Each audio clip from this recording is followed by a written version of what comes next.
Bonjour, c'est Estelle de mamannature.fr. Alors aujourd'hui, je reviens vers vous avec une petite vidéo que m'a inspiré le parcours récent de l'une de mes patientes qui vient de faire une FIV. Et donc, il me semblait qu'il y avait des choses importantes qu'il fallait que je vous communique concernant notamment la dernière étape du protocole qui est ces fameux 2 semaines d'attente qui sont si compliquées à gérer la plupart du temps pour vous. Alors, il y a 2 recommandations essentielles que je voulais vous faire aujourd'hui pour que vous viviez le plus sereinement possible et le plus aligné, ancré possible ces 2 semaines-là. Alors la première des recommandations, arrêtez d'aller voir sur Google tous les 4 matins, voire tous les matins, voire toutes les 4 minutes, savoir si les symptômes que vous ressentez peuvent évoquer des symptômes de grossesse ou pas. Parce que vous allez tout simplement commencer à psychoter et ça va devenir anxiogène parce que vous allez vous dire ah ben, je ressens rien, je ressens ça, mais ça peut aussi évoquer des signes de règles qui arrivent, etc., etc. Non, arrêtez de vous tourner vers l'extérieur, concentrez-vous vers l'intérieur et commencez et entretenez votre connexion avec votre bébé.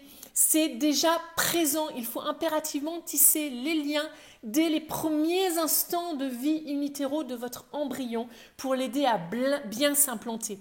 Donc non, fuyez Internet et vraiment, ou si vous devez vous connecter à Internet, oui, mais à ce moment-là, allez écouter des méditations concernant le deuxième chakra. Le deuxième chakra, c'est le chakra de l'utérus, de la maternité, de la créativité, de la féminité. Donc écoutez des méditations, écoutez des sons aussi, des sons qui guérissent avec des fréquences spécifiques, des bols tibétains, tout ça sur le deuxième chakra. Donc allez jeter un coup d'œil sur Internet si vous êtes actuellement dans cette période de votre protocole ou la prochaine fois quand ça va venir. Mais vraiment, tournez-vous vers l'intérieur et prenez ce temps pour vous chouchouter, pour vous faire du bien, pour accueillir ce bébé, cet embryon qui en est aux prémices de son développement en vous.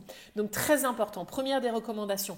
Deuxième des recommandations, non, s'il vous plaît, ne faites pas de test de grossesse à la maison.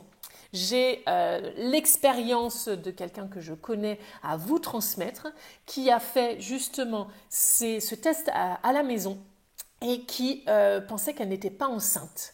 Et elle n'en a pas informé, elle était absolument abattue, bien entendu, comme vous pouvez l'imaginer.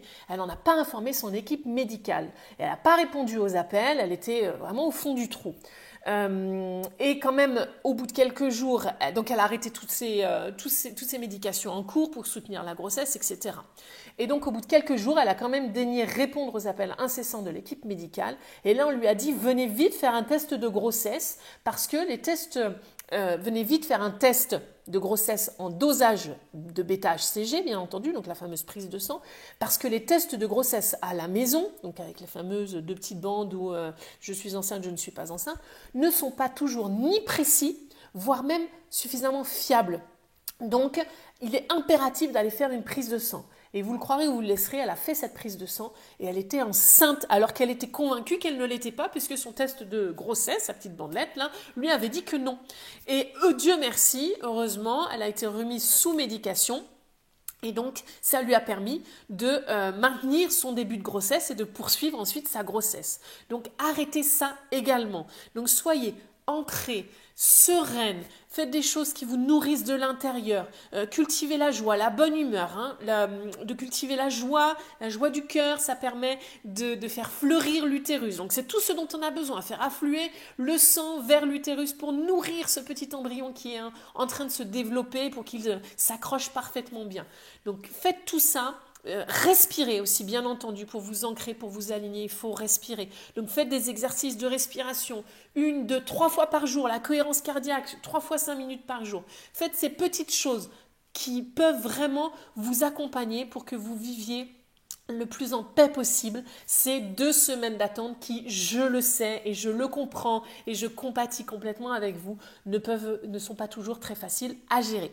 Voilà, j'espère que ces 2 astuces vous auront été utiles. Je vous laisse me mettre un petit commentaire en dessous, en bas de la vidéo pour savoir ce qui, pour vous, a fait la différence, comment vous avez vécu vos précédentes expériences de FIV, comment vous envisagez la prochaine, peut-être que c'est la première.